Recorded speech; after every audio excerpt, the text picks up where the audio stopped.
Testing 1 2 3. Testing 1 2 3. This is Who Did You Boycott today? Thank you for popping in for the broadcast. I hadn't planned on getting on here today, but turns out that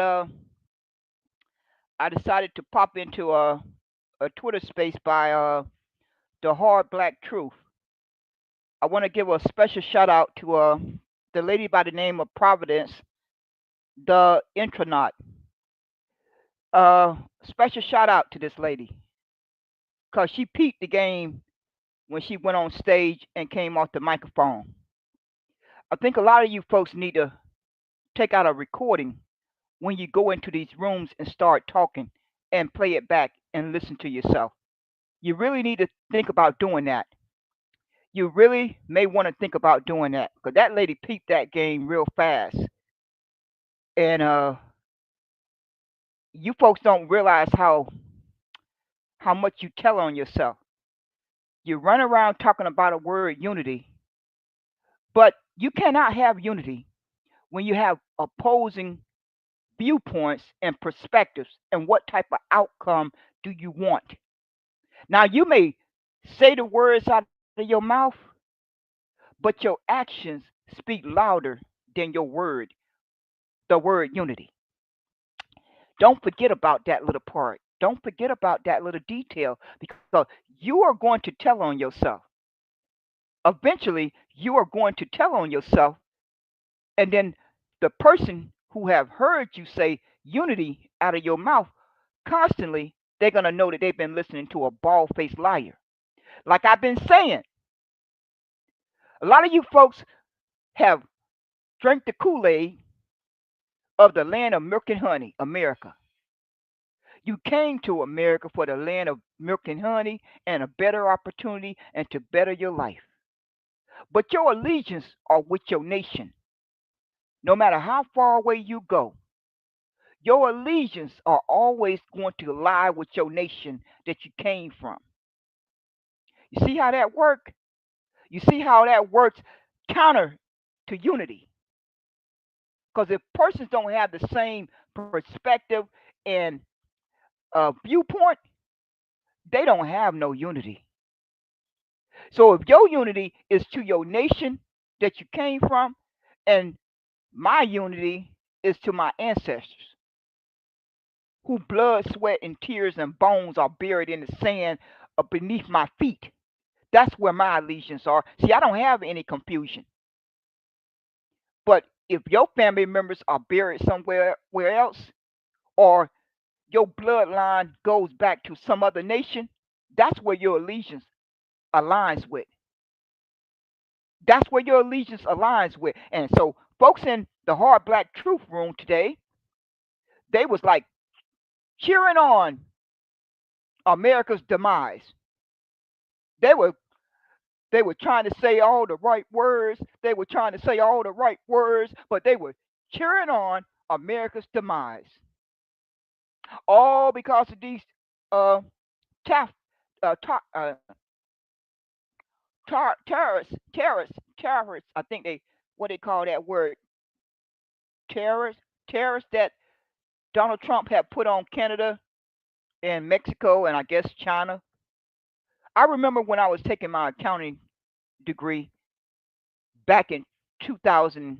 I think I started it in 2001, and I remember we was in the classroom that day, and we were talking about the import um, debt that America was under with these different. I'm not no expert, but I'm gonna wing it. I'm gonna wing it today. I'm gonna use my common sense and I'm gonna wing what I have picked up in my 62 years. That's what I'm gonna do. I ain't gonna be all political correct or anything. I'm just gonna wing it. So I remember taking that accounting class. I was at the beginning of my accounting degree, and I remember the instructor covering those import trade agreements, and they were unfair. Let's just put it. Let's just cut to the chase. Let's just cut to the chase. We ain't got to dance around it. We ain't got to dance around it. Okay? We do not have to dance around it. Okay? So I remember thinking that day. that those trade agreements were unfair to America, and that's the place that I was. That's my birthplace. So I'm gonna evaluate it from that perspective. So let's all be on the same page and not be confused as far as any bias, because I'm gonna be right up front with you. I'm gonna be evaluating it. Trade agreements was unfair back in 2001, and we're in 2025. It's been a while. It's been a while. It's been going on for a while. So, from what I can gather, folks are upset because Canada, Mexico, China are getting hit with a tough, whatever they call that word, tariff, tariff that Donald Trump is putting on them. I heard 25%, and it may go up to 50%. And so, what I have been able to evaluate is that Canada can produce certain products at a lower cost, and then they have signed a trade agreement to import those products and services into America, and America agreed to that trade agreement, and then that's supposed to help American citizens purchase products and services at a lower rate. Okay? Okay, okay, okay. So, sticking with Canada, for a very long time, folks have been crying about minimum wage and low wages and so forth, and the corporations taking their corporations into these other nations because they can produce their products and services at a lower cost. Okay, okay, okay. So American citizens had to suffer because of that. American citizens had to compete to be able to have job access to jobs because this other nation can produce these products and services at a lower cost. So they are employing their citizens to produce those products. They are taking their citizens and they are walking in there and getting a job, and and things are just trucking along while American citizens job market is shrinking. Okay, everybody is happy. Everybody is happy until everybody is not happy no more.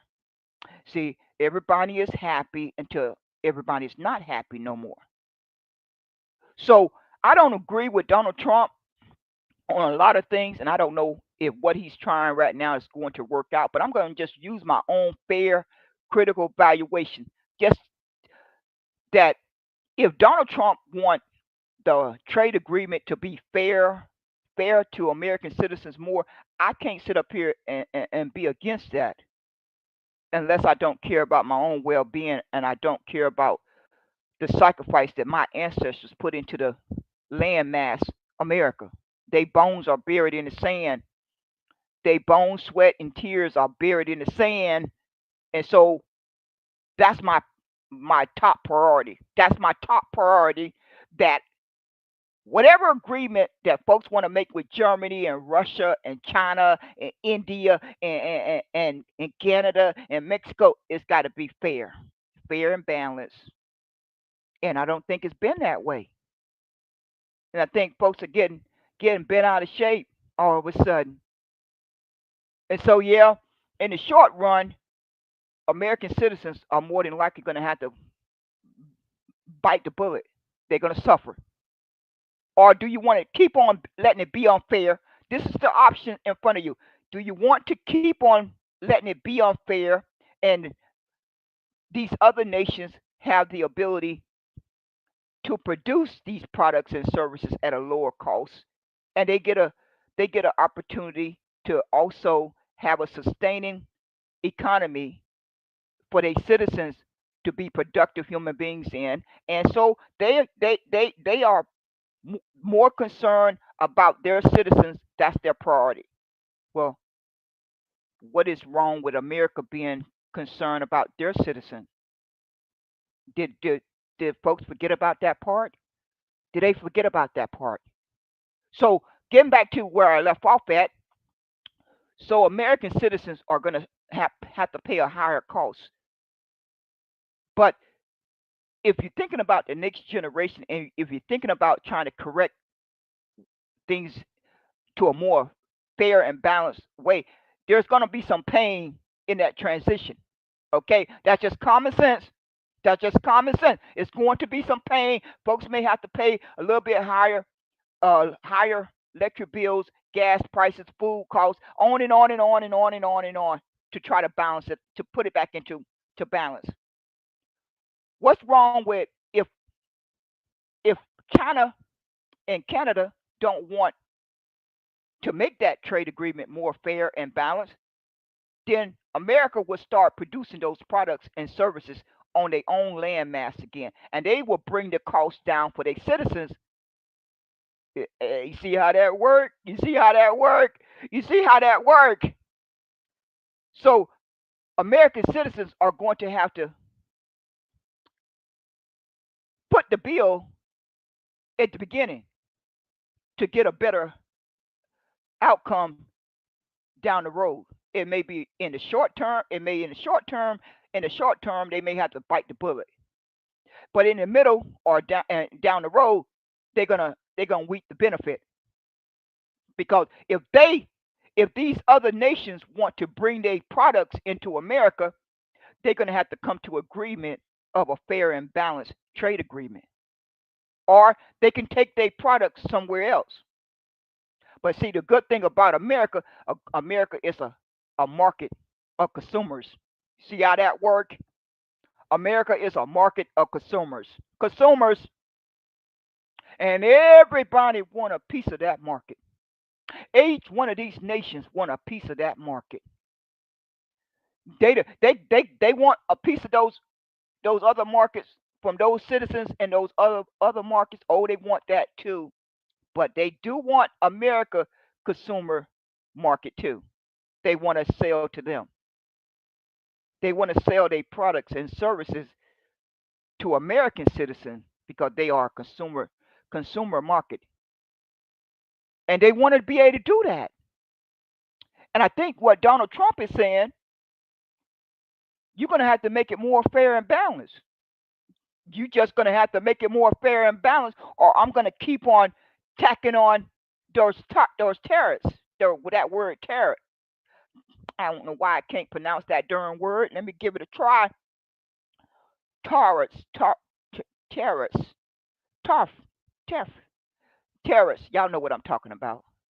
So I guess Donald Trump is telling these other nations that he wants to make it more fair and balanced. But I've been hearing folks shake that a different narrative that he's been a bully. You see how folks speak from their own self interest and they don't know they telling on themselves. I feel like I'm hearing a lot of folks cheer on America's downfall. I even have said that I want America's downfall because they haven't paid that debt. But see, I have every right to demand and evaluate my country's downfall when they have made sure that everyone else have benefited from the milk and honey than myself and my ancestors. So I have all the grounds in the world to be uh, wishing for America's downfall because America owed that debt. And each one of you who have come to America and benefited from that milk and honey, you owe that debt too. You didn't you didn't realize that, did you? But you do. And you have every ground to say that America forced you to have to leave your country. Well, if America forced you to leave your country, now you over here paying taxes to that very country that take that tax money and invest in a military to go around the world to cause destruction. So you are complicit in your own demise. See, but I am not complicit in my own demise because I'm fighting against my government. But you are not in your country fighting against your government and against America at the same time to make things better. No, you over here in America enjoying that milk and honey and paying those taxes. And at the same time that you over here enjoying that milk and honey and paying those taxes, you are wishing for America's demise. You must really be in a fuckle. You are in a fuckle. A lot of you folks are in a fuckle. Folks are just gleaming. Well, American black Americans need to look at investing in Africa. No, Negro Americans need to invest in the blood, sweat, and tears and bones that their ancestors carved out for 246 years. That's what they need to do. See, so a lot of y'all folks are wishing for that demise because y'all want folks to come back to Africa or go to another nation. What sense would that make for Negroes to go to another nation and be an outsider when they get to that nation? They still gonna be an outsider. They still gonna be outnumbered. Did y'all think about that part while y'all was running around here being so gleeful about Negro Americans getting on an airplane and relocating to another nation? See, the Negroes, we understand that we put in the blood and sweat and tears into America's soil. So we're gonna live and die on that. That's how our brain works. Our brain don't work just picking up and relocating to another location for a better opportunity. That we don't our brain don't work that way. We understand that you put in the blood, sweat, and tears and bones, and you see it to the end. Good or bad, good or bad, you're gonna see it to the end until you take your last breath. See how that work? Do you see how that work? This little narrative that you need to think about relocating to Africa. When you get to Africa, you're still gonna have to deal with Africa's government. The same way America's got a government, you're going to have to deal with an African government or a Jamaican government or a Haitian government or a Canada government or a German government. No matter where you go, you're going to have to deal with a government, right? Right. So it would be kind of foolish for Negro Americans to get on an airplane and relocate to Africa and be outnumbered by billions of persons, of human beings, and then also have to figure out how to understand the government, how it operates. Do y'all see where I'm going here? Do you see where I'm going? Do you see how foolish you sound? You really think you're pulling a number on folks that you're so intelligent like a paya. A paya has convinced his little brain dead self that he's the smartest person on earth. That man really think he's the smartest person on earth, but he just don't know. Most Negroes are already 10 and 20 steps ahead of him. Whatever come out of his mouth, they have already analyzed it and evaluated it upwards and sideways before the words come out of his mouth. He don't even realize that. It's so pitiful. It's downright pitiful. And then folks be sitting there listening to that man. Y'all really be listening to Apaya. Like he's really saying something. Not realizing that Negroes, they have always been thinkers and doers. Don't did y'all forget about doing that research? We come from a bloodline of thinkers and doers. We come from a bloodline of survivors. We survive. When our back is against the wall, we come out swinging. We don't we don't just come out tiptoeing. No, we come out swinging. Or we're gonna go down fighting. It's not no in between. We're gonna get our back pushed against the wall, and we're gonna come out fighting one way or the other, cause it's embedded in us. We're gonna get against that wall, and that thinking cap gonna go on, and it's gonna fly off our head because we're gonna be thinking so hard and coming up with solutions and answers. Our little thinking cap gonna fly off our head. That's how much thinking we're gonna be. They're gonna be exploding from our head.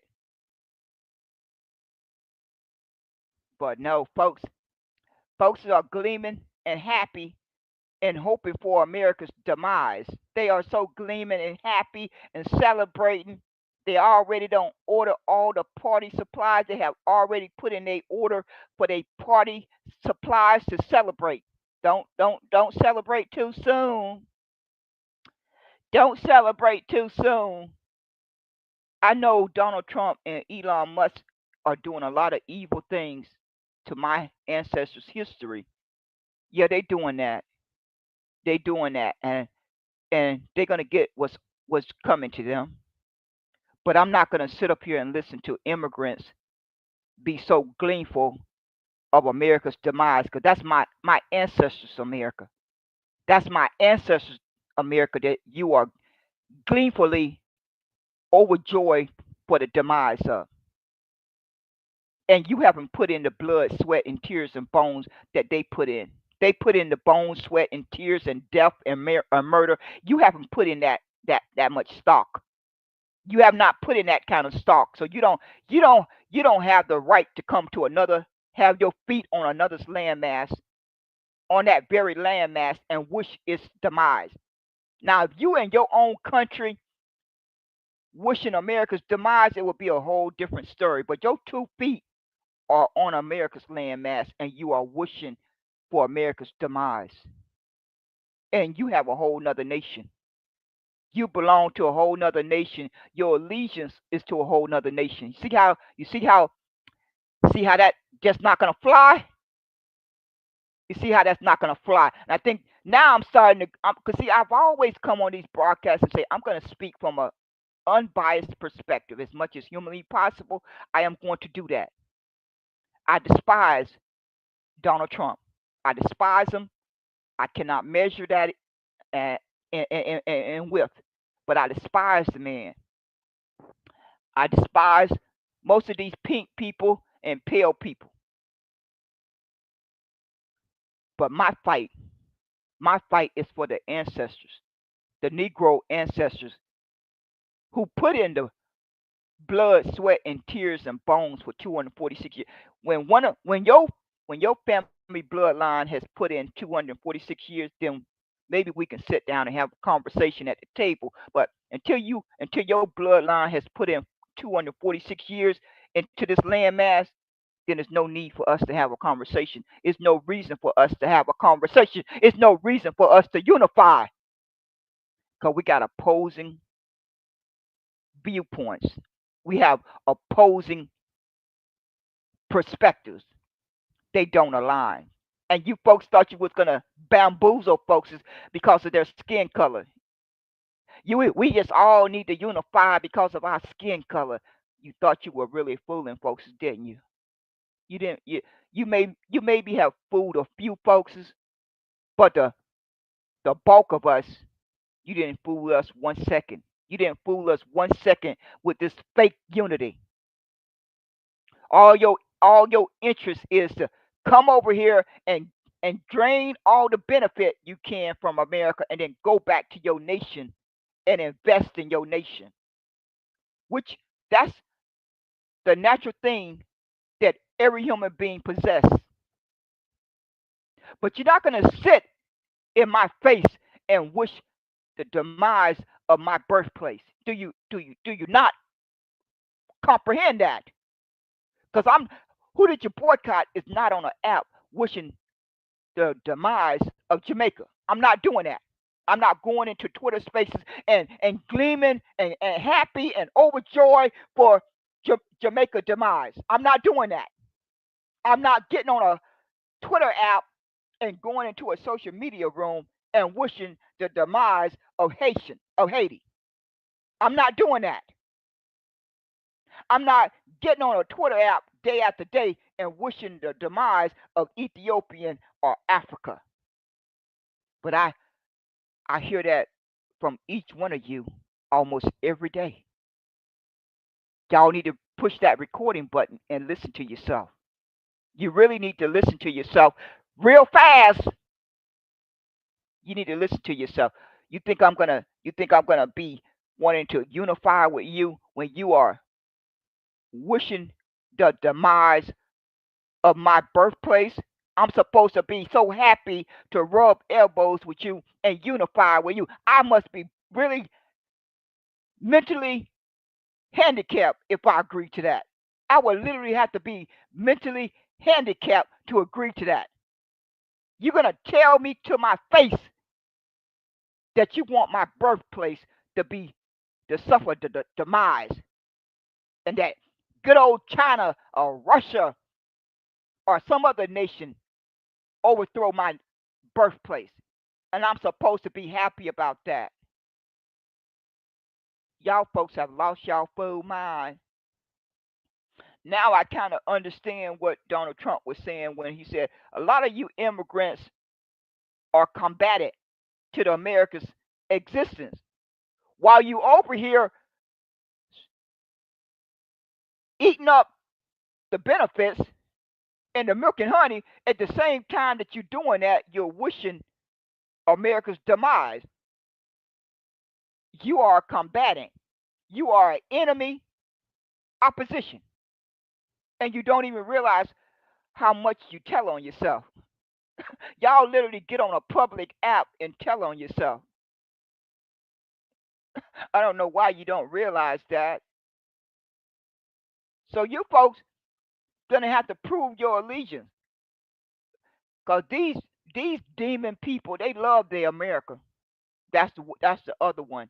I love my Negro American. See, both both sides have the word American at the end, but we see it from different perspective. We see it from a through different lenses. We don't see it from the same lenses. But you folks coming from these other nations have got a lot of confusion to sort out. There's two Americans over here. There's a Negro American and an American, a U.S. American, the one that these other folks talk about. You folks need to go do your research.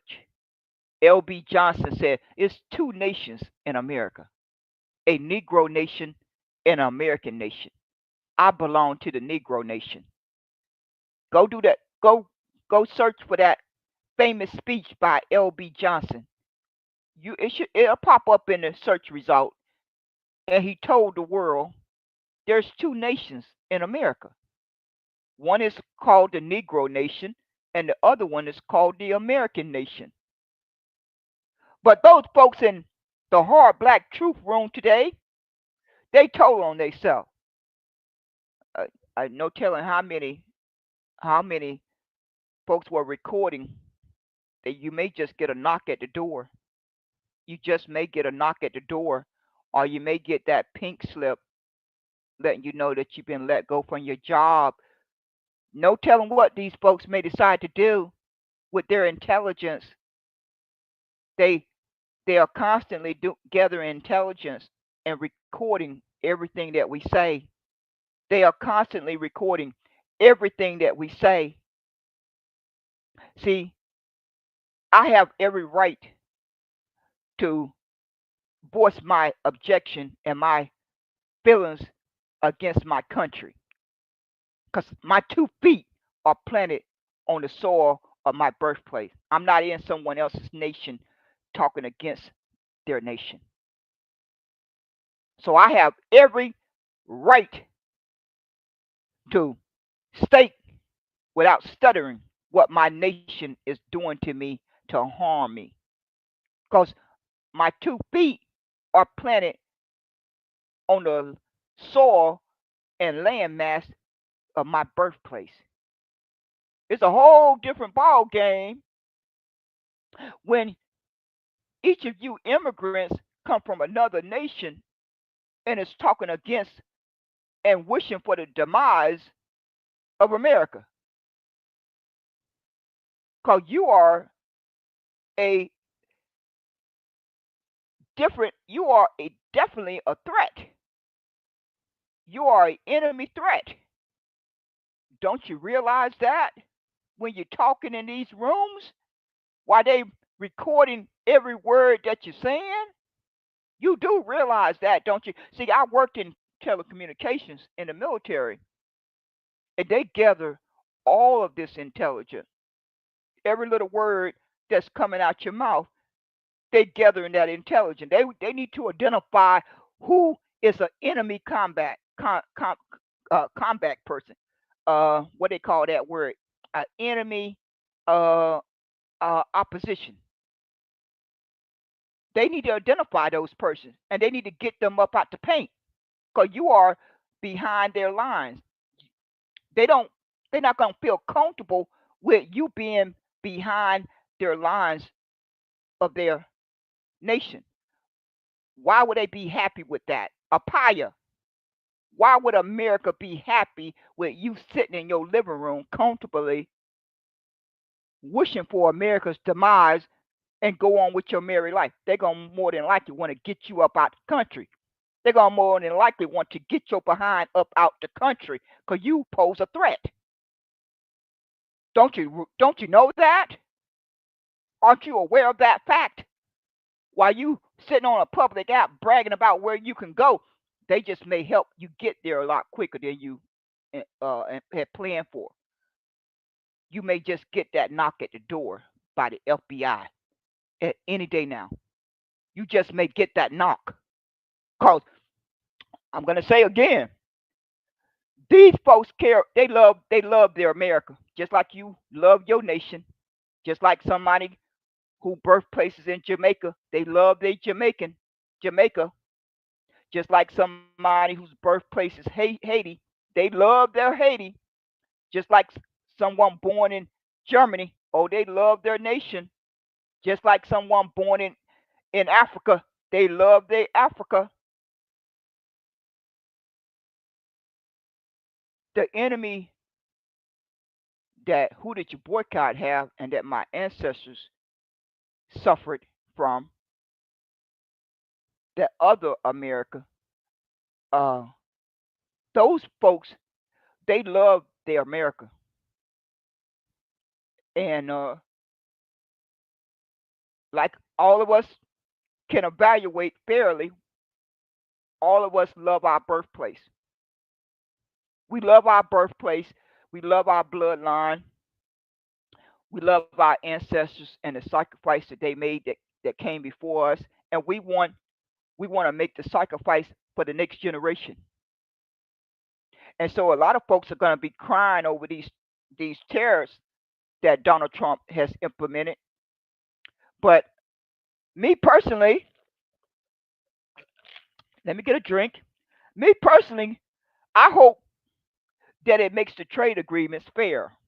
That's just my perspective. I'm thinking that if it will accomplish making the trade agreements a lot fairer, then I don't think it's wrong. I don't think it's wrong. I don't think that, like Donald Trump pointed out, a lot of these nations are constantly getting financial aid from America. So America's taking it in two ways.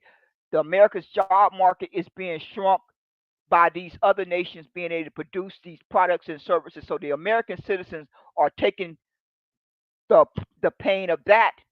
And then on top of that, the American citizens' tax dollars are being sent around the world to aid other nations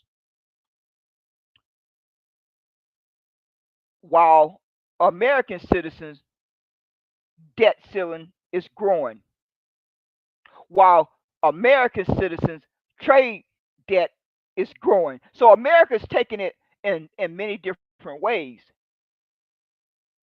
But everybody want to make paint the narrative that America is the bully. Well, let's really tally things up. Let's take out a piece of paper and write a line straight down the middle, and let's just find out for once and for all which column is unfair. Is the American column unfair, or is the China column unfair? Let's just write it all down one by one. We ain't, we all educated. We all educated, and we passed elementary, we passed junior high school, and we passed senior high school. So we all pretty much educated enough to do that much. We can just take out a piece of paper and stop running around here with this painted narrative that America is the bully.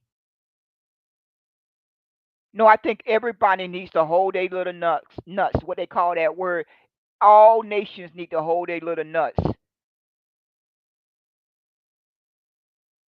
So we can stop pointing the finger just at America. I think it's enough to go around. I think it's enough to go around. If I remember correctly, uh, America military uh, provide protection for Canada, so they don't have to have a military. Is that not correct? It's quite expensive for the American citizens to keep paying all these taxes to keep up the military in America. America's budget uh, costs a lot for the military, so I guess Canada don't have to allocate a budget for a military because they have their next door neighbor military ready to activate if Canada is threatened. See, it's a lot. It's a lot that needs to get unpacked. While folks are running around here crying about how Donald Trump is the bully, we need to peel back the layers. Let's just peel back the layers because I can't stand the Durham man. But fair is fair. I can't stand the Durham man. I really can't stand him. But I'm gonna be fair. You show me all the facts, and I'm gonna give you a fair, honest evaluation. That's what I'm gonna do. Because I'm going to be able to live with my conscience when I get done giving you my answer. So my common sense says that things need to be balanced out, and all this waste, and it's always been waste. We know that's common sense. In life, things are going to be wasted, and there's going to be criminal activity involved a lot of the times if there are not checks and balances, if folks are not being audited, and folks are not being forced to have accountability. It's going to creep its ugly head. And so that's what's been going on with this government. I don't I suspect a good percent of it will continue. But if it can, if folks can start opening their eyes and realizing that both the Republicans and the Democrats have been criminals, a lot of them, on how they have mismanaged the tax dollars that the American citizens are required to pay. They have mismanaged that. And the folks got to find out about that. I would like to know about that. I don't know about the next person. But folks, these Democrats are crying. They are crying so hard because I remember when I was watching C-SPAN, I used to hear about all the different bills that they will bring to the floor of the Congress, and they always added on a lot of pork belly. I think they called it pork belly. All of that extra spending that was just put into the bill at the last minute to increase the cost of the funding. They don't talk about that when they running for office. When they running for when these political candidates are in front of that microphone, they never mention anything about that pork belly. They say, "Well, I'm supposed to bring the money, the bacon back home to my nation." Yes, that's true, but it has to be done in a fair and balanced way. But that's not what's being done. That's not what is being done. The public schools are not properly funded. We America should be able to build manufactories so they don't have to import so much products and services. That they should be able to compete with Canada prices, compete with Mexico prices, compete with China prices, compete with Russia prices. America should be able to do that for their citizens. They deserve that much. They deserve that much, don't they? If everybody else's nation want to provide that for their citizens, don't you think America citizens deserve the same thing? Don't you think that would be fair? So if these corporations don't want to keep on losing money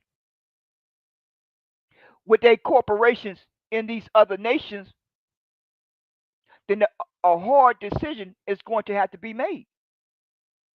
They can leave their corporation and manufacturing in those other nations, or they can figure out how to bring it back to America and make it competitive so that the American citizen can earn a living wage and they can continue to purchase those products and services.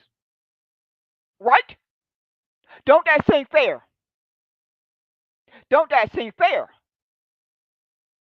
So I think that's what Donald Trump is trying to get accomplished. I could be wrong. I could be wrong. I'm not one of those. I'm not one of those persons who claim to know it all. But I think that's what is going on here a little bit. I may not have it all the way right, but I think I'm pretty much spot on that these corporations have gotten away long enough with they made a personal decision to move a corporation out of America and into China or Canada or wherever they put it at. They had every right to make that decision. But if they want a piece of the America consumer market, they're going to have to make a hard choice. Either bring that corporation back to America or reduce that trade agreement debt so the American citizens can start benefiting more for their tax dollars. See how that works? So the American citizens can start reaping more of the benefit of those taxes that they are paying. You see, folks don't want to look at things fairly. They just want to paint a narrative, and it seems like the narrative on that's running around here with now is that folks want to try to paint Donald Trump as a bully. And like I'm going to keep repeating, I can't stand the man. I did not vote for him. Will never vote for him. Just won't do it. Donald Trump was the main reason why Who Did You Boycott started boycotting in December 2020. It was Donald Trump and Jerry Jones. They were the ones that broke the camel's back for me. I ain't made it a secret. I have talked about it on my other videos. I ain't made it a secret. I was looking at the TV one day and Donald Trump and Jerry Jones walked before the microphone and complained about the NFL players kneeling before the game. I said, that's the day I'm going to start boycotting. And from that day forward, I have been boycotting my sports. I have not watched one day of sports. So I'm not on here to be on Donald Trump's side. But my common sense when taking accounting, I'm looking at it from that perspective. If you wanna try to figure out what perspective I'm coming from the perspective of when I took my accounting class and my common sense and my own lived experience. That's where I'm evaluating it from. I'm not evaluating it from no political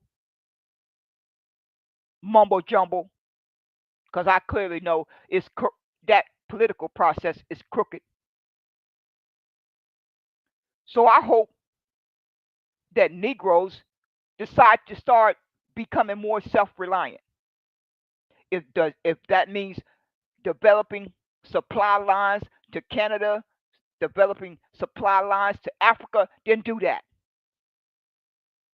Long as it provides the Negro the ability to improve their living condition, that improve their future. As long as it's balanced and fair, I don't have any objection to that. But for sorry human beings to be on a public app being gleeful and happy and looking forward to America's demise, you have crossed the line with me. You have crossed that line that you don't want to cross. I would advise you folks to start taking out a recording and record yourself. Because you're telling on yourself and you just may get that knock at the door from the FBI. I would suggest that you Keep that in the back of your mind because you never know who may be listening. Just never know who just may be listening, anonymous or not anonymous. So, going forward in the climate and the environment that we are currently in and is ahead of us, you may just want to think twice about what you say on these social media apps. You may want to start thinking long and hard about that. When you when you get that urge to go up on stage and come off the microphone, you may want to keep in mind somebody just may be listening that you don't want to be listening. And you just may get that knock at the door. Or you may just get that pink slip unexpectedly. And you won't know what happened. You won't even remember what you said on Twitter app. It's not even going to cross your mind. But since I worked in telecommunication and my MOS, it required a high level security clearance. They didn't mess around when it came to making sure they did a background check on you. And access to information that came through the communication center, it was everything from the White House, from every place in the world. A message is going to come from through that communication center from around the world. It's not one spot on the earth that is not going to send a message to that communication center at some point. At some point or another, they are going to end up transmitting their messages through that communication center. Yes, Lord. And so, by being in that environment, it really forced me to have to do a lot of critical thinking, a lot of critical evaluation on the spot, constantly. And your brain starts to work in a different way than you could ever imagine. Your little brain just automatically starts working in a different way than you could ever imagine. At least that's what happened to me. I can't speak for anyone else. I cannot speak for anyone else. But in the environment that I grew up in, I really didn't have to think that way at that time. But once I got in a different environment, I had to start thinking a whole different way for the most part. But at the same time, I had to glean from a lot of my background experience of growing up. So if I did not have the background experience that I had growing up, I probably wouldn't have been able to tap into that new environment and rethink and be able to think critically in a whole different approach way. And as I sit here and listening to you folks on Twitter, I am applying all that experience they gave me from being in that environment. I'm applying it every second of the day. I'm evaluating every little word that come out of your mouth. I want to identify who is the enemy. That's what who did you boycott want to do. I don't know about the rest of you folks, but I'm sitting back in that anonymous section trying to identify who is the enemy. What words are coming out of their mouth? If by chance our path ever cross, I need to know, can I trust them? I need to be making note of what is coming out of their mouth. I have done a lot of recordings. I have recorded so much information from different speakers in these Twitter spaces. I'm practically running out of space on my Google Drive. I am practically running out of space on my Google Drive. I have recorded so much of you individual speakers because I am going to make sure that I do my recon. I'm gonna do my reconnaissance on each one of you. I don't know. I don't know about no one else, but if who did you boycott is listening, she doing reconnaissance on you. That's what she doing. She's paying attention to what you are saying out of your mouth and How do that pose a threat to me? Well, those person in the hard black truth room today, they pose a threat to me because they seem to be gleeful and joyful of America's demise. And that's my ancestors' America, the part that's the Negro nation. Now, the part that is the pink people, you take it up with them. You take it up with them.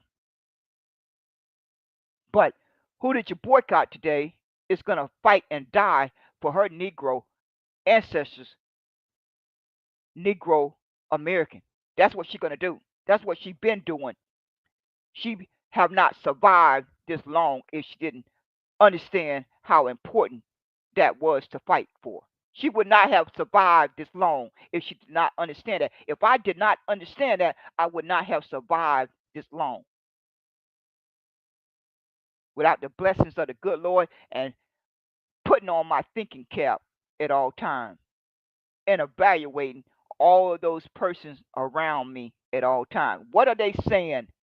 How does it impact me in a positive or negative way? That's what I'm doing in real time. As we are having that conversation with each other, I am evaluating you on the spot.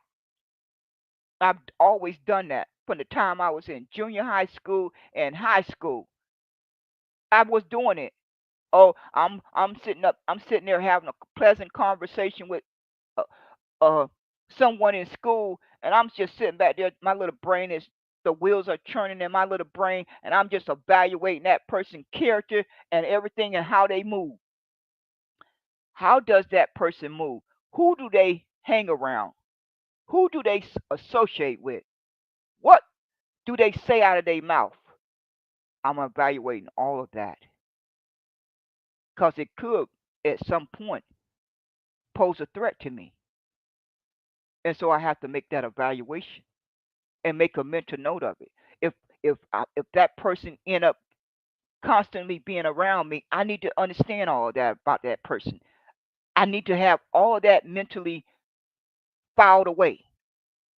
Because if our paths are constantly crossing each other or interacting with each other, then I need to know that information on that individual. So I started doing it in junior high school, and I continue to do it in senior high school. And then it got worse when I went into the military. It just got worse. I can't lie about it. It just got worse. it, it,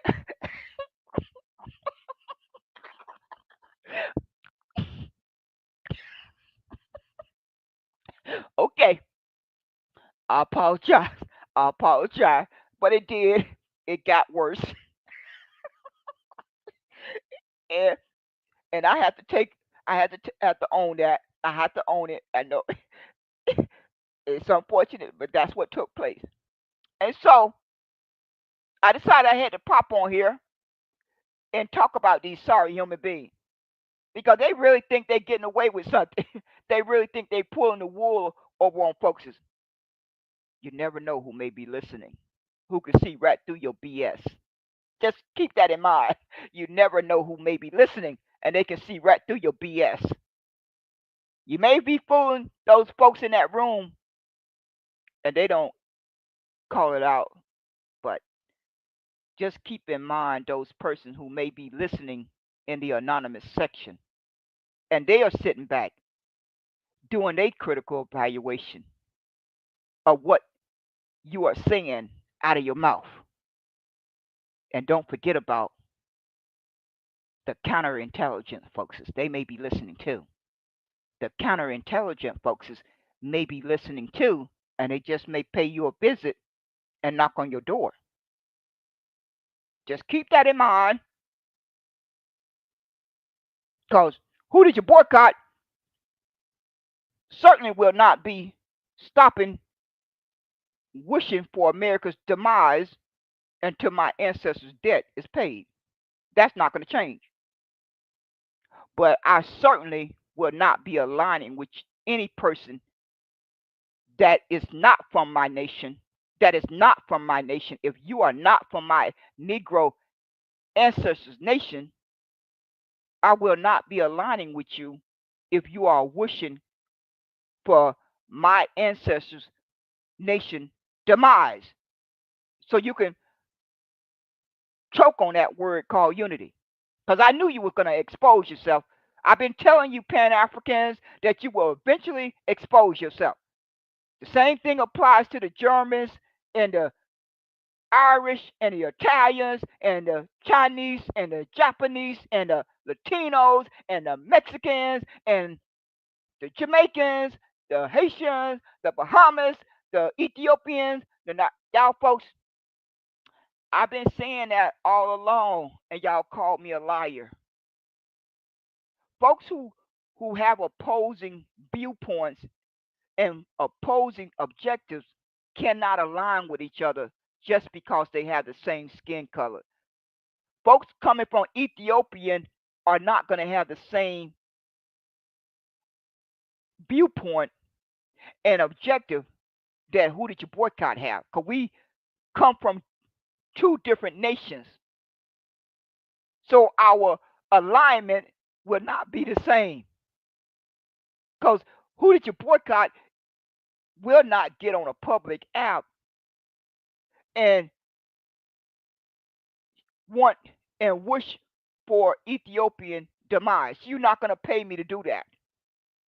I don't care what app I'm on. I could be on Clubhouse, Fanbase, LinkedIn, Facebook, Instagram, YouTube, and you're still not going to hear me say those words out of my mouth. You ain't going to ever hear me say those words. I'm not going to ever be wishing for Ethiopian, Nigerian, or Africa demise. That has never happened.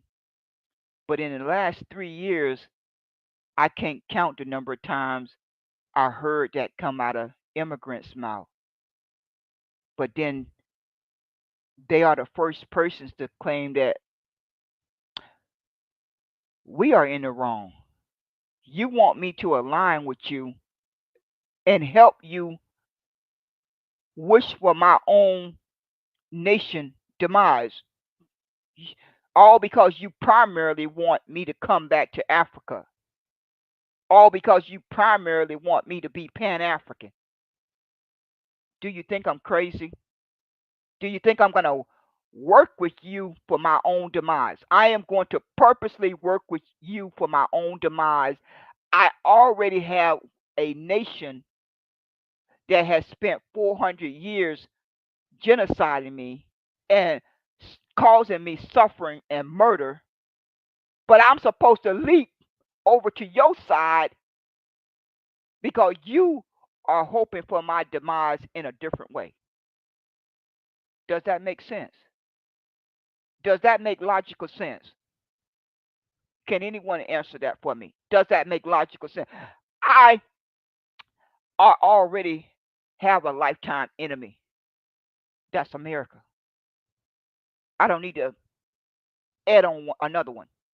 I don't need to add on Jamaica, Haiti, the continent of Africa. I don't need to add on any additional enemy. Um, I have China. I have Russia. They are my enemy. I have always known since I way back in 2001. I already knew that China and Russia wanted to overtake America, and you would have to be buried in a cave not to have already learned that. But you think I'm supposed to champion China over my Negro nation? Do you really think I'm supposed to be on China's side? No, I don't. I'm not supposed to be rooting for China. No, I'm supposed to be rooting for my ancestors' Negro nation, where my 2 feet are planted. So I have always, long before I ever heard of Donald Trump, I had always been against China. China environment is different from the environment that I grew up in. I don't want to trade places with China citizens. I don't want to trade places with them. You may want to. You folks in Africa may want to trade places with the China citizen, but who did you boycott today? Don't want that. She's not confused about that. She have already thought about that back in 2001. She don't move on to something else because she have already resolved that evaluation in her head before she ever heard of a Donald Trump or Elon Musk or Joe Biden or Hillary Clinton or Kamala Harris or Barack Obama. That had already been evaluated long before I ever heard of those persons. So I am thankful. I am quite thankful that African and the Caribbean and Pan African exposed themselves. Because the Negroes, we already know about these other enemies. There's a no brainer with them. That it's always been that way. There's no guesswork there, but still folks are trying to pull the bamboozle on folks. They got folks who get on these apps talking about the black and brown, the black and brown. Ain't no black and brown. No human being is black and brown. There's no such thing as a black and brown coalition, a black and brown unity, a black and brown ally. It's all made up fake narratives because the Latinos and Mexicans are not brown. They don't check no box on a form that say brown. And we all know this. But it's used, folks constantly say it for their own benefit. And they think they are bamboozling folks. It's just a code word. It's just a code word. I want to use uh, your numbers with my numbers to get what I want. And then once I get what I want, I'm gonna go back to being Latino and Mexican and Chinese and Japanese and Germany and Irish. I'm gonna go back to being that person I always been. But why I'm trying to uh, convince you to be allies with me, I'm gonna tell you what I think I need to tell you to make you want to trust me. And like I told you, folks, you need to burn that playbook. You need to burn it. Okay, just take it outside and burn it. Set it on fire. There was a time when the Negroes looked for support and allyship. That train has left the station. It's gone. It's never coming back. It's never coming back. It's never coming back. And the crazy part, I was in the Heartbreaker D space the other night, listening anonymous, and this person, he had a strange accent, and I think he said he was biracial, Creed, Creed, Greek and Latino or Chinese or Asian, something like that. And he was really championing the Latino voting bloc, but he was on the Democratic side. And my common sense tells me that the Latinos and the Mexicans are making a hard play. See, they are competing with the pink people for control of America. They want control. They want to be in a power position. They want control and they want the money. And so I have already evaluated them upwards and sideways. I'm beyond. I'm about 10 steps ahead by now. And so when I heard this person speaking in Heartbreaker D Twitter space the other night, I said this man is really working overtime because they want to take over not only the Republican Party, but they also want to put persons in place on the Democratic side because they got the numbers to do. They got the numbers to do both.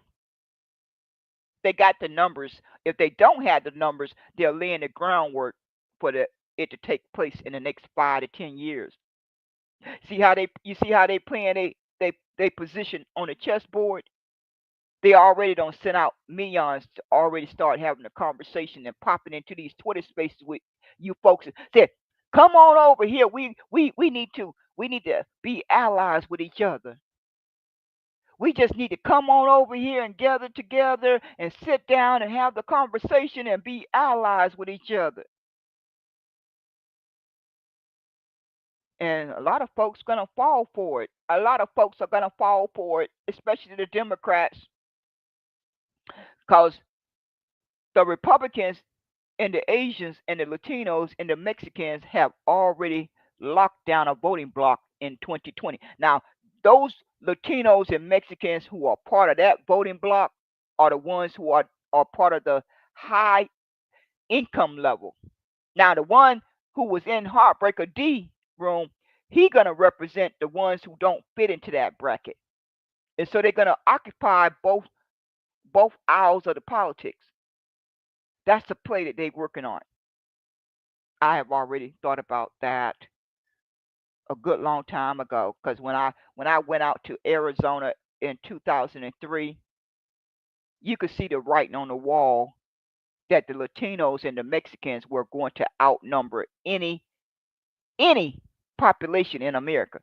And so you didn't have to wait for Joe Biden to tell you that. You just simply had to go to Google or I guess get in a car and drive to Tucson, Arizona or Phoenix, Arizona, and you would have probably made the evaluation yourself, like I did. I went out there to finish my accounting degree in 2003. I started it in 2001 and I completed it and graduated. And I even made the dean's roll most of my degree. They sent me my little letter saying I had made the dean's roll, and I was like, "Oh well, all well and good. That I'm quite proud of the hard work that I put in, and I saved all of those letters that they sent me each semester when I made the dean's roll. Because I've always had to struggle with learning, but I've never hesitated, thankful to my mother, to apply myself. So I made my good grades in accounting, and so when I was out there in Tucson, Arizona in 2003, you could see the writing on the wall that in 10 to 20 years, the Latinos and the Mexicans were going to outpopulate all other populations in America. And they were going to pass those folks who called themselves Caucasian. It was just a natural progression. It was just going to be a natural progression. And that's exactly what happened. And so now the Latinos and the Mexicans I guess they are plotting a takeover of the Democratic Party too. But they have already signed a contract with the Republicans, the ones that voted this past election. They signed that contract in 2020. It's already a done deal. It's a done deal. I don't know if it's going to end or they're going to renegotiate it or what. I don't know. But I'm not concerned with them folks. I'm concerned with the Negroes. I'm concerned with gathering the number count for the Negroes. Because the Negroes are always going to be in a position of some kind because they are the doers and the thinkers and the creators. As long as they have that God given ability, they can't be counted out. And seeing as how God blessed them with that ability, I don't think they're going to be counted out until this world come to an end. The Negro is always going to be in a position of power as long as they operate from the God given abilities that God gave that bloodline. God gave that bloodline the ability to make everyone around the world want to copy them. Why do you think God did that? Do anyone have an answer? Do you have any idea as to why God would give that specific bloodline all of those gifts and talents and skills that the whole world will want to copy them? Why do you think God did that? I don't have a clue either. I don't have an answer to that one. I don't have an answer for it. But that's just how the fact of the matter. And as long as that's the case, as long as that's the case, China, Canada, Russia, all these other nations, they're going to need the consumer market of America. See, the Negroes are the golden nugget of America economy. America got all those other things. They got tech, they got the military, they got the economic uh strong arm. They have all of these other variables, but America don't run without the golden nugget. You see how that work? America don't make become this little word called superpower without the population of the Negroes. It built the economy. It built it. It built the wealth. It built the economy. So unless every one of those Negroes die, Canada has a problem. Unless every one of those Negroes die, China have a problem. Unless every one of those Negroes die, Russia have a problem. Unless every one of those Negroes die, Africa has a problem. If they want that market, if they don't want that market, then just ignore it and go on with and make have the best life you can have because everyone is entitled to that. You don't have to have some of that market. You don't have to have any of it. You can live your life out the way it's intended to live to, to turn out, and you don't have to be concerned about that consumer market on America's landmass.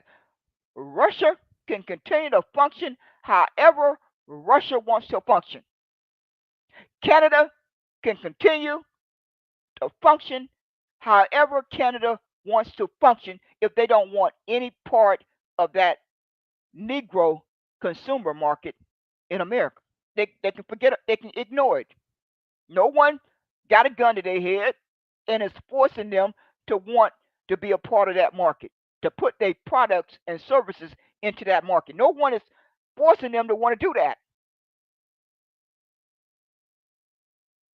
So I decided today I was going to have to get on here and speak about this because it really upset me to have to come on here and say anything in favor of Donald Trump.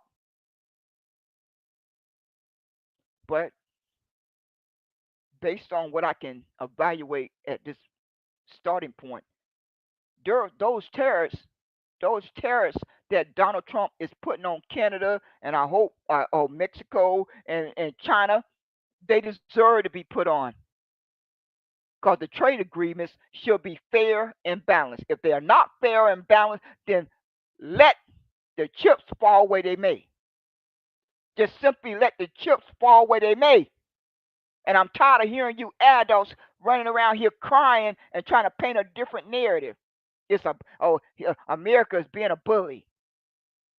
No, I would suggest you go do your research, go back a couple of decades and look at all the trade agreements and see who is being bullied, who's getting the unfair part of the deal of the contract, who is really getting the unfair end of the contract trade agreement.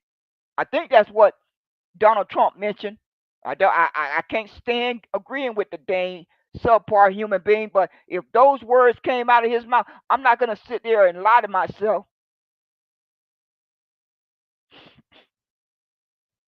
Excuse me. My my Negro ancestors deserve their debt to be paid. Everyone else has benefited off the blood and sweat and bones and tears of my ancestors for over 150 years. You folks have benefited for over 150 years since 1865. I don't see you crying about that. I don't see you crying about the fact that your milk and honey came off the back of my ancestors. I don't see any of you crying about that. The hard black truth, Alfred, emotional, 11, a kind of girl, a kind of black girl. Amia, uh, Pat, uh, Black, Black Widow, uh, all you Pan Africans. I don't hear any of you crying about that because you too busy cheering on America's demise. That's why you ain't got no time to shed any tears for my ancestors because you too busy hoping and praying for America's demise because your allegiance is with Jamaica. Your allegiance aligns with Haiti. Your allegiance aligns with the Bahamas. Your allegiance align with Nigerian. Your allegiance align with Ethiopian and the continent of Africa. And that is why I've been pointing out to you, Pan Africans, your fake unity is not fooling anyone. It was bound to be exposed. It was bound to be exposed, and it's going to continue to be exposed because you can't help but express that because that's where your heart and your soul and your passion lies. You can't run away from that. And it should be that way. Your allegiance and your passion and your love should be from your birthplace. Every human being should have that inside of them. Every single human being should be willing to fight and die for that. But don't come to another person's country and try to bamboozle them into thinking that they can trust some fake unity and try to pull the wool over on their eyes and think you're getting away with it. Don't do that. It's low down and it's dirty and low down. I can fully understand why all of you persons may be angry and dislike America, and you have every reason to feel that way. But don't have your 2 feet on America's soil wishing for that. Wait until you get back on the airplane and land in your own nation and then go to town. Because it's just not gonna it's not gonna it's not gonna be it's not gonna be good for you. It's just not gonna be good for you. It wouldn't be good for me to go to Germany and talk and wish just shout, get a bullhorn and wish for German to fall and crumble to the ground and think that the German people are not gonna want to kill me. I'm gonna I'm gonna know I'm gonna know not to do that. I'm just gonna automatically know not to do it. And so I'm not gonna get on an airplane and fly to Jamaica and hope and pray that Jamaica crashes to the ground and think I'm gonna make it out alive. I'm not gonna do that because I love me. Who did you boycott? Love herself. She's not getting ready to get on no airplane and fly to Africa and wish and pray for Africa to fall and to be colonized and be genocide and oppressed. I'm not going to do that because I love me and I don't want that for Africa. Out of my own humanity, decency, I don't want that for Africa or Jamaica or Haiti or any brown nations. I would never want or wish for that. But since so many immigrants have come to America because America caused destruction in their nation and they had to leave their nation for many different reasons, now they over in America attacking Negroes and calling us anti black and trying to label us a hate group and calling us white supremacy, calling us every name in the book. You don't come to someone else's country and talk down to them. You wait till you get back home and do that if you got a brain. But you don't come to someone else's country and think they are going to allow you to do all that. You something. It's not going to be a. It's not going to be a good outcome. It's just not going to be a good outcome. And see what you folks have done.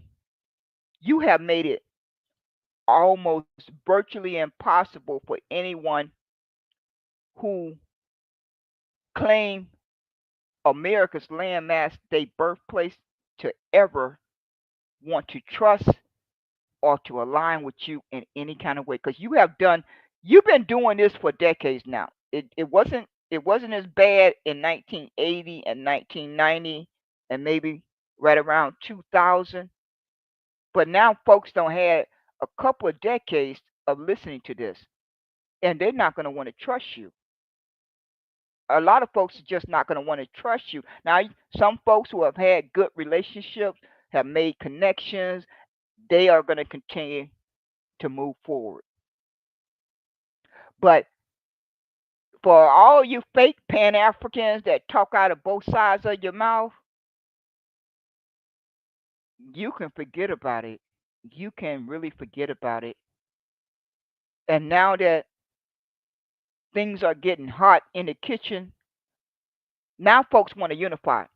5 years ago, they weren't running around talking about unifying. They were too busy running around painting a narrative that Negroes and Black Americans and African Americans and freemen and ADOS and FBA are a hate group.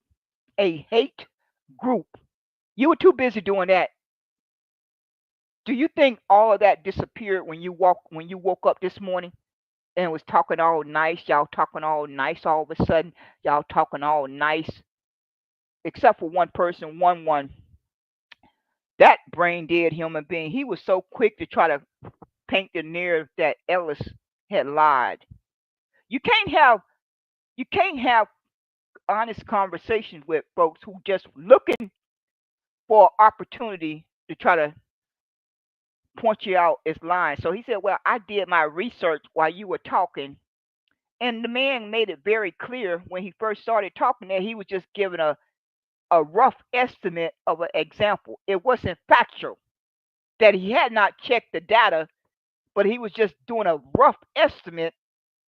But that little brain dead man was so quick to want to call him a liar, he didn't hear that part. Because I heard it and I was listening in the anonymous section. So I don't know why he didn't hear it, but I heard it. I heard him repeat it over at least more than twice. At least more than twice. But he still couldn't wait to get back on the microphone to try to call Ellis a liar. How do you expect for anyone to want to build with you and have a honest conversation if you're waiting to pounce and point them out to be a liar?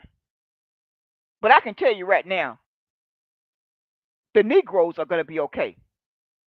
They're going to be okay. They'll figure it out. Some will die, some will get locked up, some will figure it out, and some will die a natural death. But they'll figure it out. Because it's always been that way. The Negroes, they ain't had the luxury to want to pack up and go to another country. Now, those that did make that decision, you had your reasons, and you deserve to make that decision. But to think that the Negroes are going to do that, it's not going to happen. They'll be buried 6 foot under before they, before, they're not even going. They would pick being buried 6 foot under before they uh pack up their suitcase and leave America's landmass. Too much bones and sweat and tears and bones don't went into this landmass for a good percent of Negroes to pack up their suitcase. That's not gonna never happen. Ain't gonna never. You can stop fantasizing about it. You can stop. dreaming about it. You can stop fantasizing about it. You can stop dreaming about it. Because folks ain't leaving a family member bones. They're not doing that. They're not leaving a family member bones to go relocate. A lot of folks are just going to hunker down and rough it out. They're going to hunker down. They're going to put on their thinking cap. A lot of folks will put on their thinking caps. A lot of folks are just going to sit back in their recliner and let things happen. But those that are thinkers and doers, oh, they probably already 10 steps ahead, probably 20 steps ahead by now. But that's just the balance of society. Some folks are going to take it lying down, and some folks are going to put on their thinking cap and they're going to figure it out. Their back is going to be pushed against the wall and they're going to figure it out because that's life. You have to make adjustments on the go. But for you sorry human beings, I'm closing out because I got to get back to my business stuff. I got to get back to my business websites. I have spent enough time on this broadcast today, but I had to talk about you sorry Pan Africans who are gleaming and celebrating America's demise. All over these tariffs that Donald Trump has put on Canada, China, and Mexico. I hope Mexico is back included. These trade agreements have been unfair for decades for, as far as America goes. They have been unfair. America citizens have been taking the raw end of the deal. And I think as much as I despise Donald Trump, I think he's trying to balance that out. I think the sorry man is trying to balance that out. And that seems to be upsetting a lot of folks. So a lot of these corporations are going to have to decide, do they want to leave their manufactory over in China and wherever else they got them? Are they going to bring them back to America and make America competitive with these other nations? It's been unbalanced for far too long. That's just the fact of the matter. And a lot of folks are bent out of shape because that gravy train has ended. Yes, American citizens are going to bite the bullet. They're going to feel some pain for this transition. But maybe, just maybe, the next generation would not have to live up under these unfair trade agreements. It's hard for folks to care about that next generation. You and I may have to suffer some pain.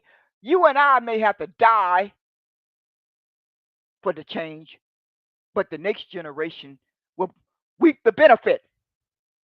That's always been the progression of things. Those that came before, each step of the way, have had to make sacrifice and fight for a difference. Because things get out of balance from time to time. As over a period of time, things get out of balance. They get out of balance. And so you have to get things back into balance.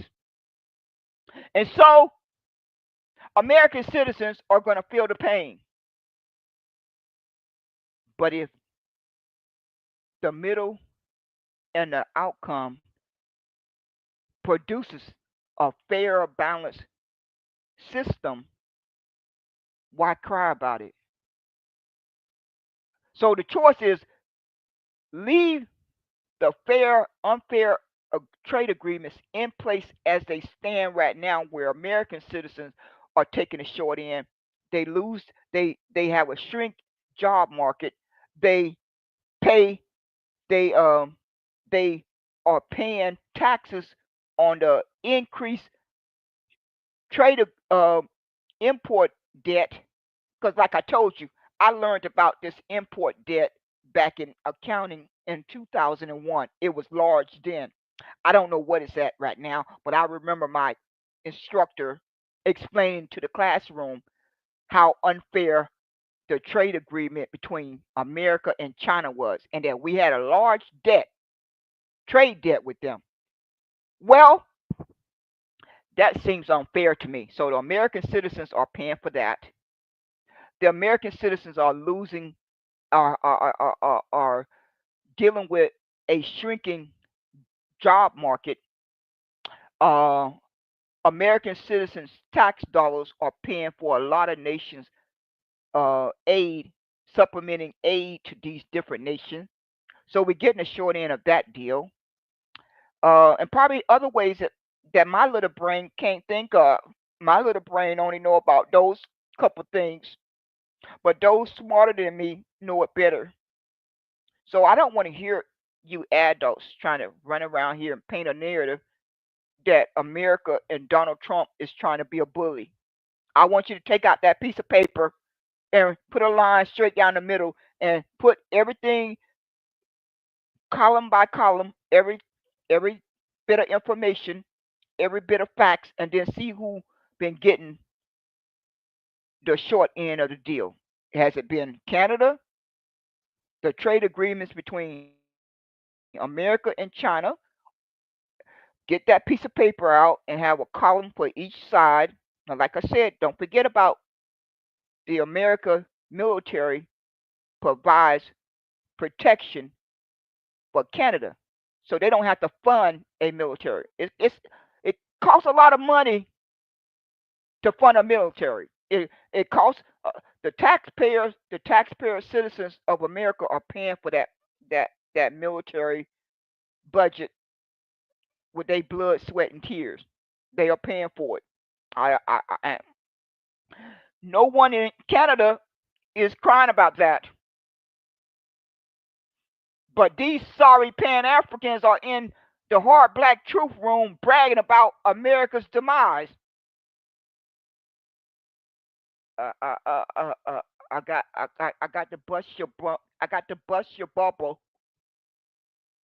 As long as America has the Negro bloodline on their landmass, they are the golden nugget. They are the consumer base. They are the creator base. They generate the economy in multiple ways because everybody wants to copy what they do. If the Negroes was to shut out all of these ethnicities from benefiting off of their creativity and their skills and talent and knowledge, the world would starve to death. They would starve to death.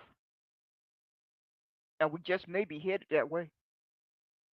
We just may be headed that way, that God's people are going to be separated from you demons that have been just greedy and benefiting and talking down and looking down on those persons who you forgot. They are the foundation of this precious America economy. They are the foundation of it. They are the foundation. They built the initial wealth. They are the consumer base of this little America that you folks claim that you built. That America is a nation of immigrants. Well, we're going to find out. We're going to find out what's the real foundation of America. We're going to find out. And I hope and pray that my people and my bloodline, they step to the forefront. They're going to have to regroup. Their back is going to be against the wall and they're going to have to come out swinging.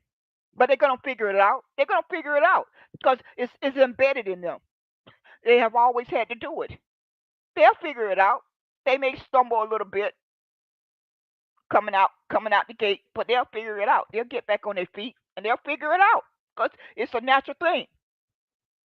They will find a way to figure it out. And I think the crazy part is that it's gonna be a beautiful thing for the Negro community not to have to be so dependent on the Republicans or the Democrats. See, that's the beautiful regrouping and restructuring that God wants for his people. Because you folks have just benefited for far too long of the presence and the existence of the Negroes. You need to go it alone. You need to hold your own nuts. You need to hold your own nuts. And folks who can't hold their own nuts, they just gonna have to perish, I guess. Because the Negroes don't need to be integrated. They need to coexist on the same landmass, but they don't need to be intermixed. Because God gave each of us human beings gifts and talents and knowledge to be a productive human being. God gave each one of us that. But for some odd reason, everyone wants to copy the Negroes. And they want to get rich. They want to get wealthy. They want to become billionaires and trillionaires while they talk down to that bloodline that made that possible.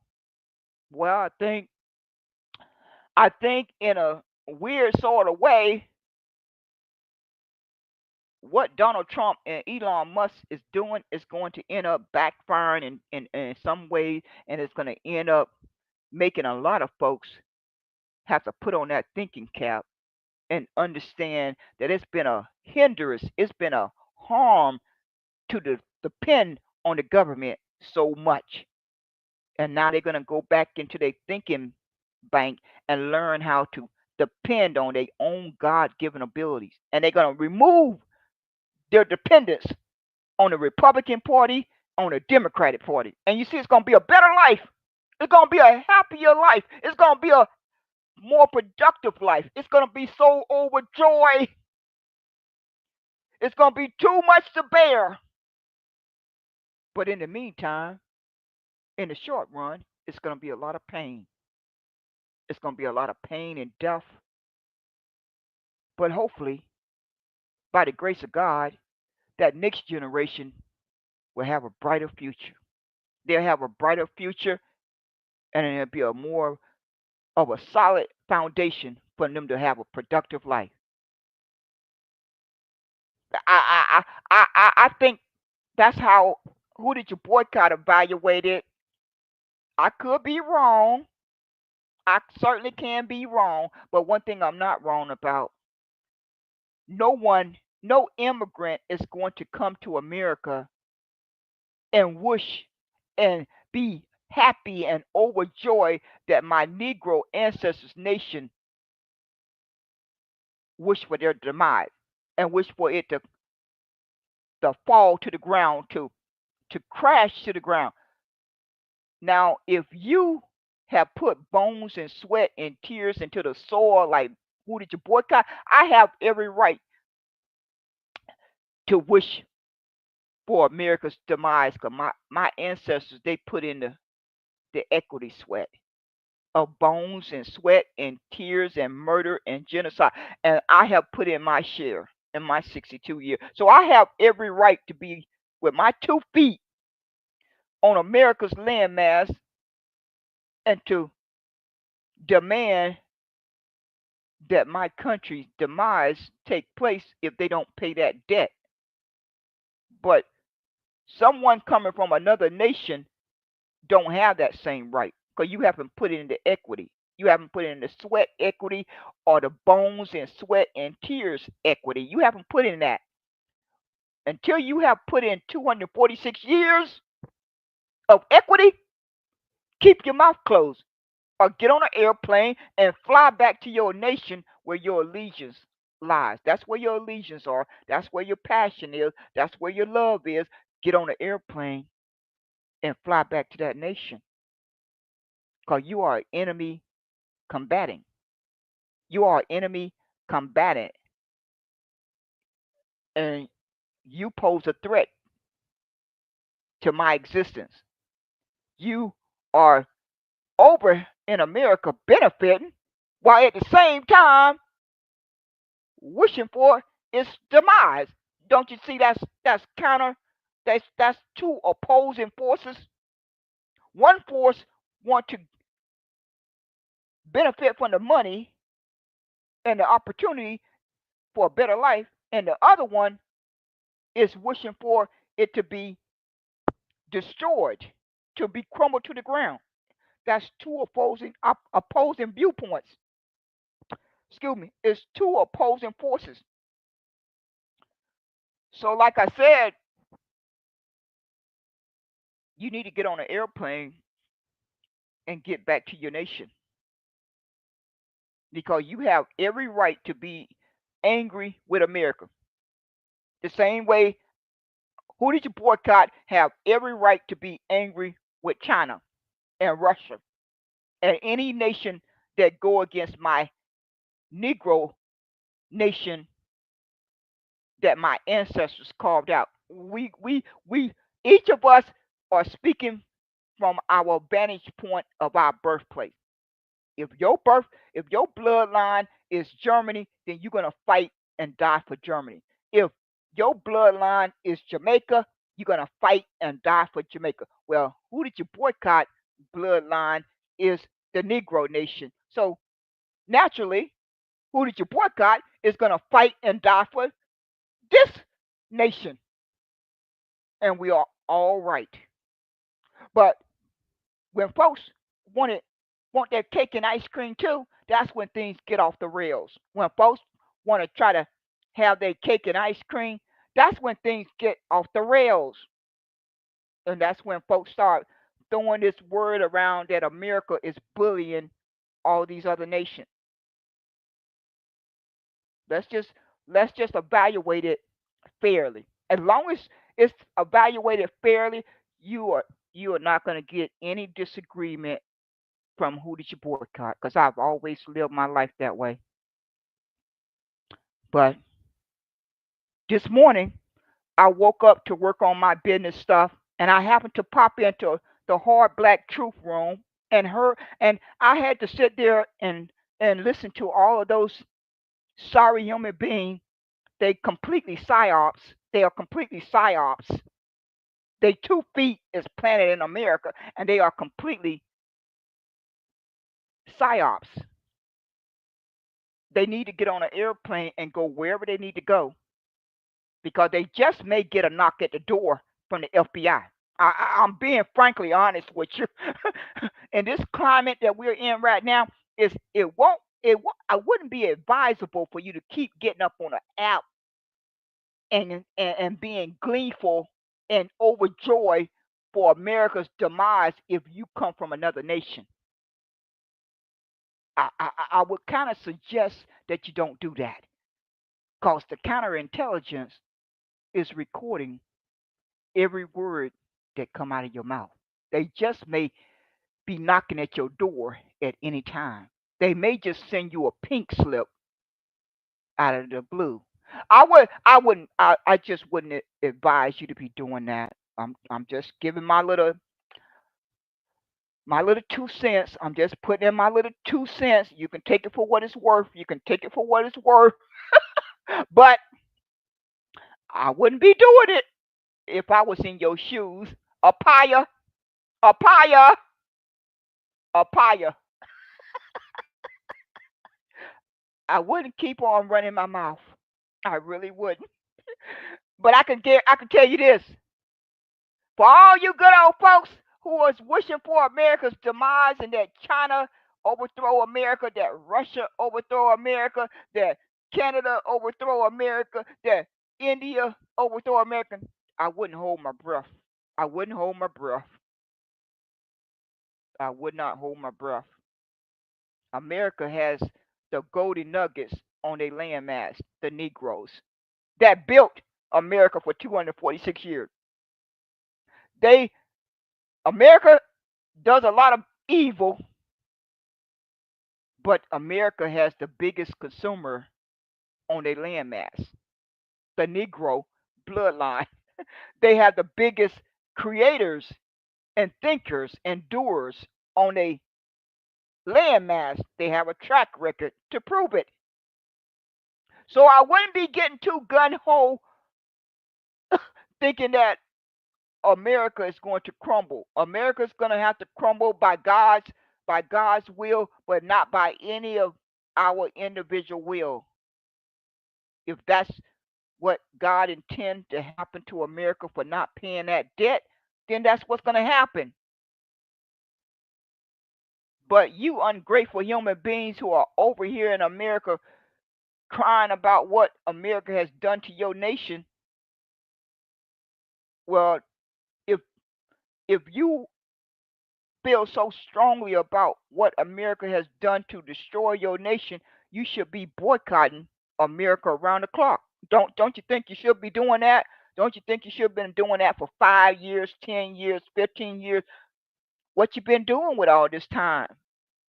You been like that, officer in the gentleman movie. What you been doing with your time? I don't know what you been doing with your time, but you may want to get in gear. You may not be able to announce a boycott out loud, but you need to do it on a down low. You need to find a way to do it on a down low and get busy with it and figure out how to apply some pressure for America causing genocide and destruction in your nation. Because voting and complaining about it on a social media app is not going to change that. And attacking Negroes in America, and being angry and jealous of the Negroes who were born on this landmass, it's not going to change the destruction that America is doing in your nation. That's not gonna happen. So you can stop being jealous and envious of the Negroes who ancestors were brought here by force and they survived. They fought and survived. And now they have put in the 246 years of equity of bones and sweat and tears and murder and genocide, and they're not walking away from that. Their descendants are not walking away from that. They're not. Most of them are going to die on this soil before that happens. They're going to have to put them in a casket. That's the only way they're going to get them off of this landmass. They're going to have to be in a casket. They're going to have to be dead and in a casket before they get those descendants off of this landmass. Like I told you folks on my other broadcast, just stop. Don't even waste no more time off your life thinking that's going to happen. But those who want to leave, they're going to leave. Nobody going to have to encourage them. They're going to do it on their own. They're going to get on an airplane and fly to any location they want to go to, and no one is going to have to constantly be asking them to do it. They're going to do it on their own. But the majority of those Negro descendants, they're not going nowhere unless you're planning on digging up all of their family members and putting their bones on the airplane. I think you may have a chance there. But if you're not planning on digging up all of those family member bones, then those persons who are still alive today, they're not going nowhere. They're not going nowhere. They're just not going nowhere. I know I'm not. I have no doubt about that. Who did you boycott? Not going nowhere. She's gonna be buried on this landmass with her family members. That's where I'm gonna be buried. When that day comes, when I die, I'm gonna be buried with my family members, like it should be. So that's all I have to say for you sorry human beings who are gleeful, overjoyed for America's demise. Don't hold your breath on it. Just don't hold your breath on it. And these other nations, they just have to work out a fair trade agreement, and none of this wouldn't have to happen. It's just that simple. All these leaders of these different nations, they just have to work out fair trade agreements, and everyone can try to have a productive life. Don't you think that's fair? I think that's fair. I think that would be fair. And so, if Donald Trump is trying to get that accomplished, as much as I can't stand the man, then I think that's a good thing. I think that's a good thing. Like I said, if I come on my broadcast, I'm going to be fair. I don't have no allegiance to the Republicans. I have no allegiance to the Democrats. I have no allegiance to the independents. I have only allegiance to decency and humanity. That's what my allegiance is to the well-being of humanity. I have that allegiance. That's the only allegiance that I profess, and I have lived my life that way, and it's turned out pretty well. It's turned out pretty well. It has turned out pretty well. So I think I'm going to keep on focusing that way. I'm going to continue to operate that way until I take my last breath.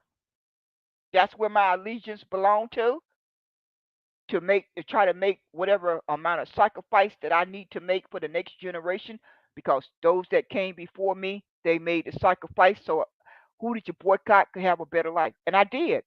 I did have a chance at a better life. Now it's my turn. It's my turn. It's my little turn to make the sacrifice. I don't know what that all entails, but God will help me to understand that day by day. I think God has helped me to understand that up until today. And I'm confident that God will continue to help me to understand that day by day, whatever that sacrifice is going to be. But you lying folks are not going to run around here and lie on my ancestors' Negro nation. Now, if you want to have a fight with the pink people, America's nation, you go take it up with them. But like L.B. Johnson told you, brain dead human being, there's two nations in America. There's two. One is called the Negro nation, and one is called the American nation. And so if you attack the American nation, you automatically end up attacking the Negro nation. So you're going to have to figure out another way to wish for America's demise. And I have told you what that is. That's boycotting. Boycotting these social media platforms, and you don't want to do that. No, it's just a lot easier to get on an app day after day and cry and complain and talk and make America the boogeyman. Well, I think a lot of you folks need to stand in front of that mirror and point the finger back at yourself. No, you don't have the ability that America have to go around the world and cause destruction. But some of the blame does stop at your doorstep, because you don't have to get up day after day and get on Twitter. You don't have to get up day after day and get on Facebook. You don't have to get up day after day and get on Instagram. You don't have to get up day after day and get on Clubhouse.